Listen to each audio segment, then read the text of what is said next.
A very good morning to all respected director, sir, faculty member and all your students. A very good morning to all. So today is the session, ISC session on important topic World Science Day. So I would like to invite Professor Sheena for sharing her valuable information with us.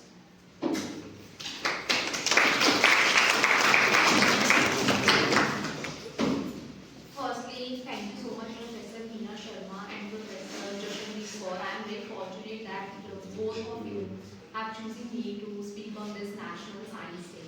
A very happy and energetic good morning to everybody. I am Professor Sheena Kaur. Today I am here to share my views on National Science Day.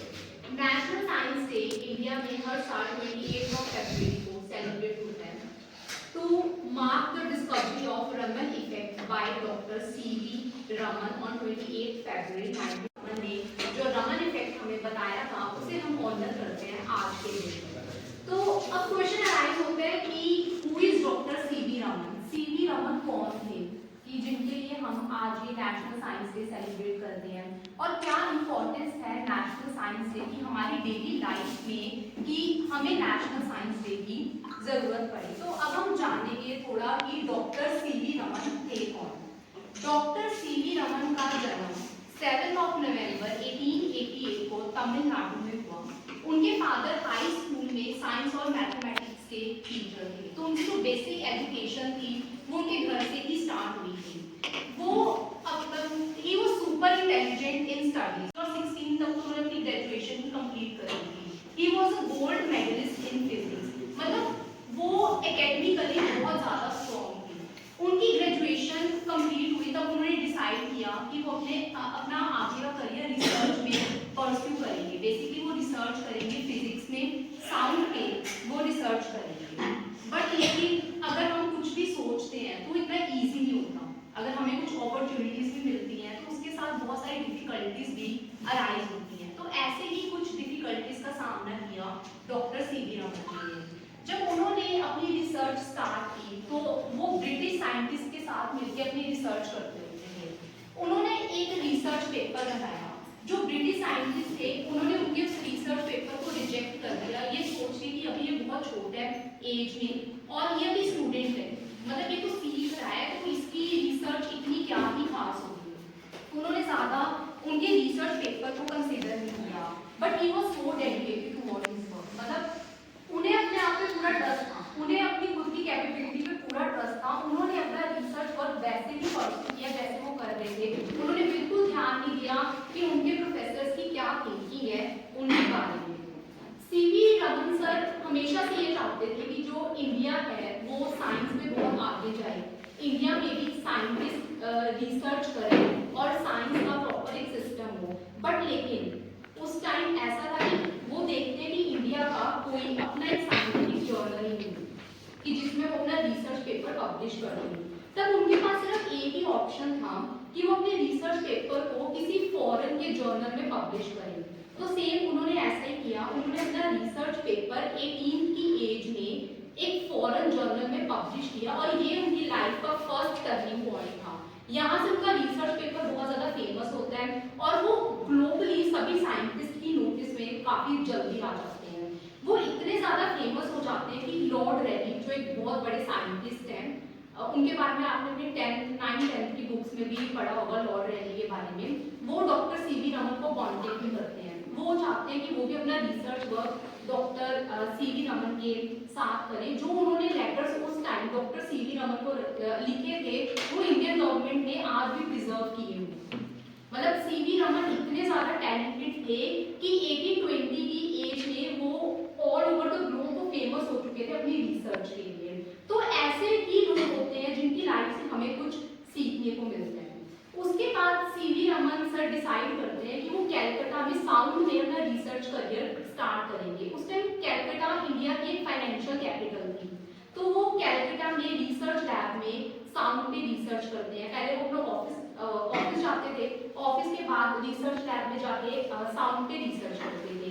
Even जब उनके of days भी होते थे, मतलब जो weekdays होते थे Saturday Sunday, उस दिन वो पूरा टाइम अपना रिसर्च लैब में स्पेंड करते थे और पूरा रिसर्च करते थे। उन्होंने रिसर्च की म्यूजिकल इंस्ट्रूमेंट्स पे, जो हमारे इंडियन म्यूजिकल इंस्ट्रूमेंट्स थे उस पर उन्होंने रिसर्च की। Indian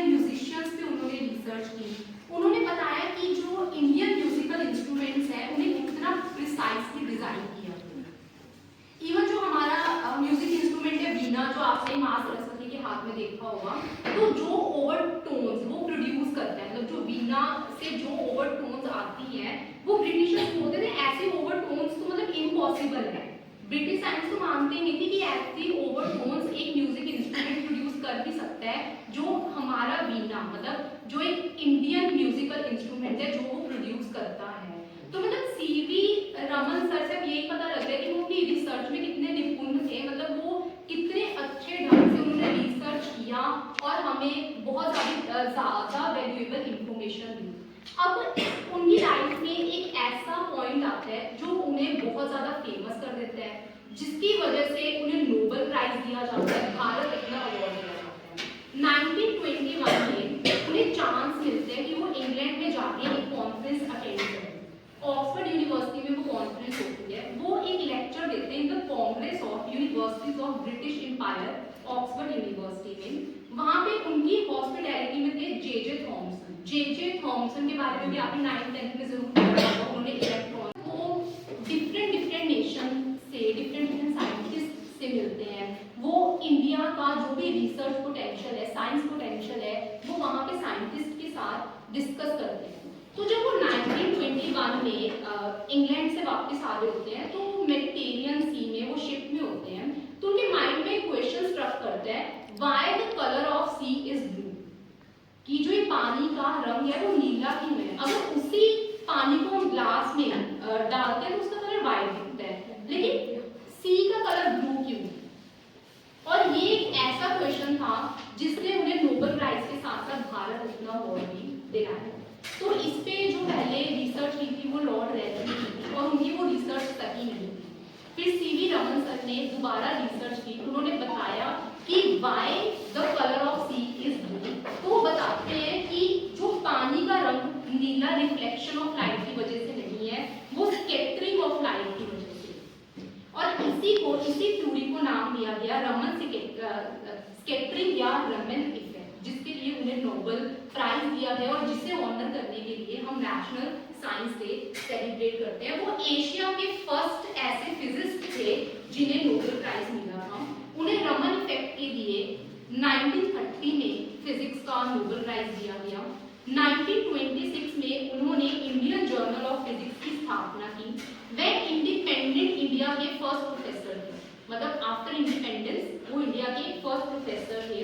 he was a founder of Raman research institute eight Bangalore. उन्होंने बैंगलोर में रमन रिसर्च इंस्टीट्यूट ओपन किया, वो आज भी है रमन रिसर्च इंस्टीट्यूट, वहाँ पे रिसर्च करवाई जाती है। उन्हें भारत रत्न दिया गया 1954 में और 1929 में उन्हें सर की उपाधि भी मिली।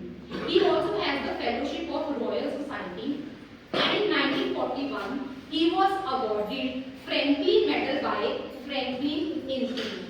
You know what, Raman effect का यूज सिर्फ इसलिए नहीं हुआ कि उन्होंने बताया कि पानी का कलर नीला क्यों है, कि अब हम भी देखते हैं कि नदियों में पानी का कलर ब्लू दिखता है ना, सी में ब्लू दिखता है, बट ग्लास में ब्लू नहीं दिखता, ठीक है। सिर्फ उन्होंने ये नहीं बताया, वो रमन इफेक्ट आज भी बहुत ज्यादा यूज होता है। जो भी मेडिकल फील्ड है उसमें रमन इफेक्ट का यूज किया जाता है। फार्मास्यूटिकल इंडस्ट्रीज जो वो ड्रग्स वगैरह का देखते हैं कि क्या कंपोजिशन है केमिकल की, उसमें रमन इफेक्ट को यूज किया जाता है। कोई भी क्राइम इन्वेस्टिगेशन होती है, रमन स्कैटरिंग ऑफ लाइट का यूज किया जाता है। इवन एयरपोर्ट पे भी जब बैग्स की चेकिंग होती है, अगर उन्हें कुछ लगता है कि मतलब कई बार उन्हें शक होता है कि इस बैग में कोई केमिकल हो सकता है, तो वो केमिकल को भी चेक करने के लिए वो रमन इफेक्ट का यूज करते हैं। मतलब रमन इफेक्ट का यूज हमारी डेली लाइफ में इतना ज्यादा होता है, वो हमें एक ऐसी थ्योरी देके गए हैं। तो ये एक बहुत ही अच्छी आज हमने कहानी सुनी एक बहुत महान साइंटिस्ट की, और इनकी कहानी से ना हमें यही पता लगता है कि हमें अपना चीयर लीडर खुद होना चाहिए। जैसे मैंने आपको पहले भी बताया, उनकी रिसर्च को बहुत लोगों ने रिजेक्ट किया, मतलब उनको कंसिडर ही नहीं किया, but he has trust on himself. उन्हें पता है कि मैं क्या कर रहा हूँ, उन्हें अपने आप पे पूरा विश्वास था, वो अपने चीयर लीडर खुद थे, और यही कारण है जिसकी वजह से उन्होंने खुद पे ट्रस्ट किया और तभी उन्हें नोबेल प्राइज और भारत रत्न अवार्ड मिला। तो 1986 में national council for science and technology communication यानी NCSTC ने इंडियन गवर्नमेंट को बोला कि 28 फरवरी को आप नेशनल साइंस डे मनाओ, कि 28 फरवरी को हम इंडिया में नेशनल साइंस डे रखेंगे सीवी रमन सर को ऑनर करने के लिए, जो भी उन्होंने हमारे लिए रिसर्च की। अब द क्वेश्चन इज कि नेशनल साइंस डे की इम्पोर्टेंस क्या है, ठीक है, उन्होंने कर दिया, हमने डे भी रख दिया उनके लिए। तो क्या इम्पोर्टेंस है साइंस की या नेशनल साइंस डे की? देखो इसमें क्या है कि हम एजुकेट करते हैं हमारी यूथ को कि वो अपना करियर साइंस में परस्यू करें। और क्या इम्पोर्टेंस है साइंस की हमारी डेली लाइफ में। सी हम अपनी लाइफ विदाउट साइंस हम सोच भी नहीं सकते, ठीक है। हमारे पास स्मार्टफोन है due to science, GPS navigation system है ड्यू टू साइंस, यहाँ तक कि हम कोई भी मेडिसिन भी ले रहे हैं ये भी साइंस की वजह से है। हम देखते हैं कि प्लांट ग्रो कैसे कर रहे हैं, ठीक है, कि कैसे कोई भी लिविंग ऑर्गेनिज्म कैसे अपनी लाइफ सर्वाइव कर रहे हैं, this is just due to science. So it is very important to celebrate some day for the science. इसीलिए हम नेशनल साइंस डे सेलिब्रेट करते हैं। और क्या इंपॉर्टेंस है साइंस की नेशनल डेवलपमेंट में, वो हमें पता लगती है नेशनल साइंस डे।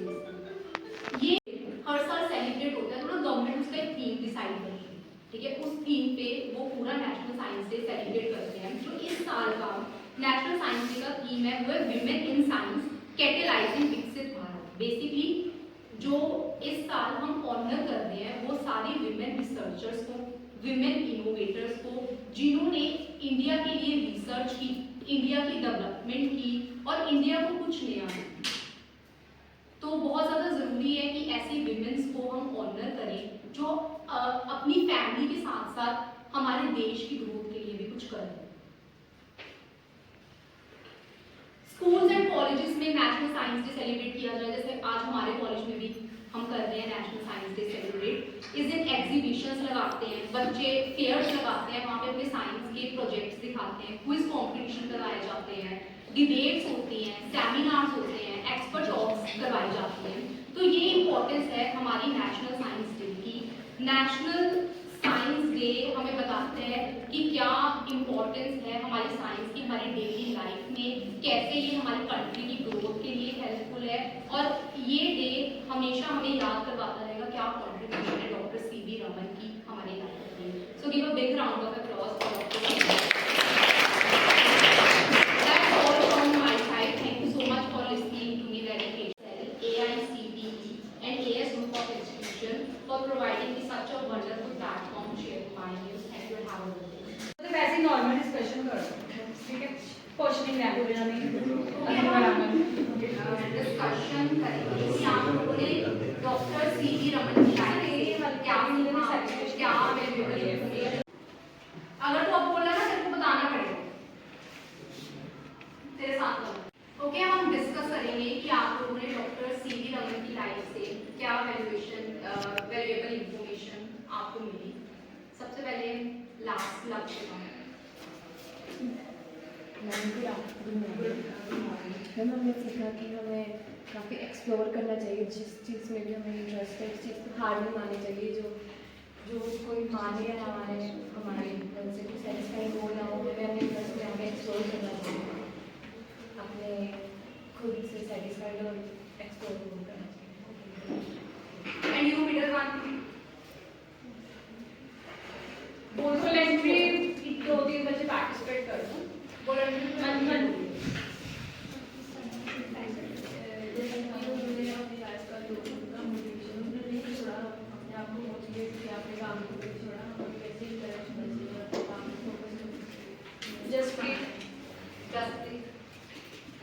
जितना नाम लेके इतना पड़े तो बोल दो। देखो हमें तो उनकी लाइफ से ये भी सीखने को मिलता है कि लाइफ बहुत छोटी होती है और हमें कभी अपनी लाइफ को वेस्ट नहीं करना चाहिए अननेसेसरी थिंग्स में। हमेशा अपने आप को बिजी रखना चाहिए, ऑक्यूपाइड रखना चाहिए, ठीक है, ताकि मतलब हमारा भी कुछ अच्छा हो सके, ठीक है, कि बढ़िया रहना चाहिए। हाँ जी बोलो।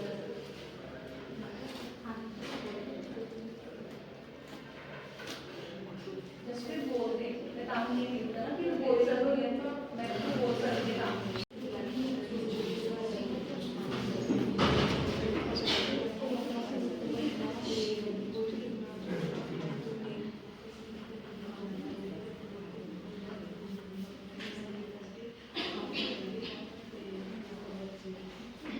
Very good. Second. Ma'am according to me ना पर कभी भी होप नहीं छड्डनी चाहिए कि जो तुम अचीव करना चाहते हो वो हमेशा सब सभी को ले रहे हैं Acting.